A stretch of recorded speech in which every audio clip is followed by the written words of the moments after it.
sunniest summer like no other.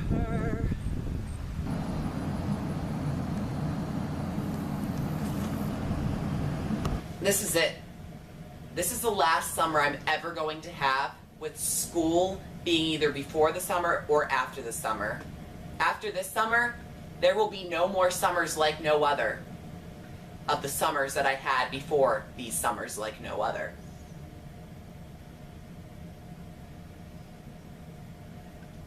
I always like to visit my grandmother at the end of the summer. Well, at least during these summers like no other, and since this is the sunniest summer like no other, it would be ridiculous not to spend the last part of the summer visiting my grandmother like I did in a sunny summer like no other and a sunnier summer like no other, because this is the sunniest summer like no other.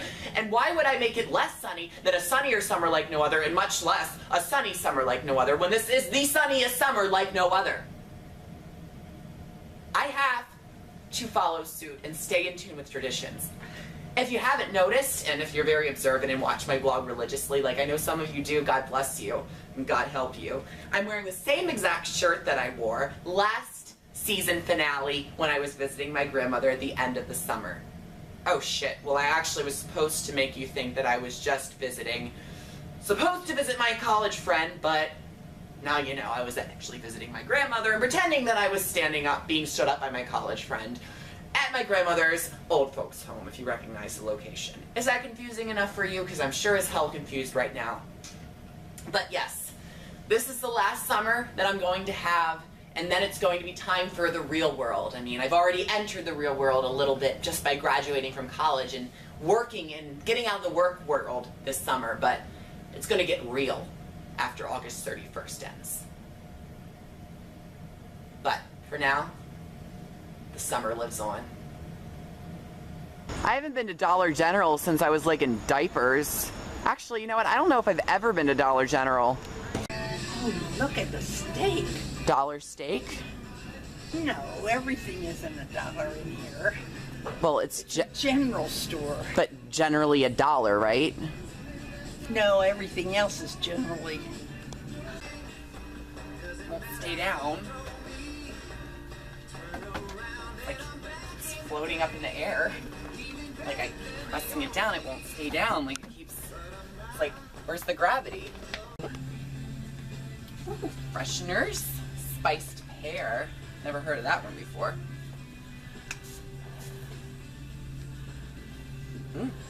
Like that.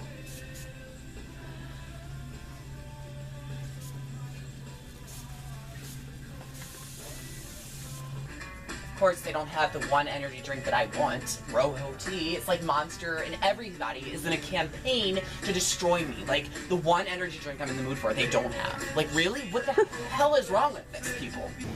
When we were in Dollar General this evening, one of the things that the non-existent film reality TV crew failed to get on tape was one of the things that you said to me, and it was, well, it was one of the nicest things that anybody's ever said to me. What was that? Get ready for this. You called me a freak. You called me a film freak. No one's ever called me a freak to my face before, but you did. You called me a freak. This is monumental. It's the first time anyone's ever said that to me, and not just a freak, but a freak who's passionate about something. A freak for being passionate about something that I really am passionate about. I feel like it shows that I'm getting somewhere. And it means a lot to me. Well, I was afraid I'd hurt you. No. No, I wish people would call me a freak all the time. I wish my middle name was Freak. But Well, if you want me to call you freak, I'll call you that anytime you want. that would mean the world to me. I'm so glad I spent the last part of my summer with you. This summer has been so sunny. I'm gonna miss you. Oh, I'll miss you too. I'll miss you.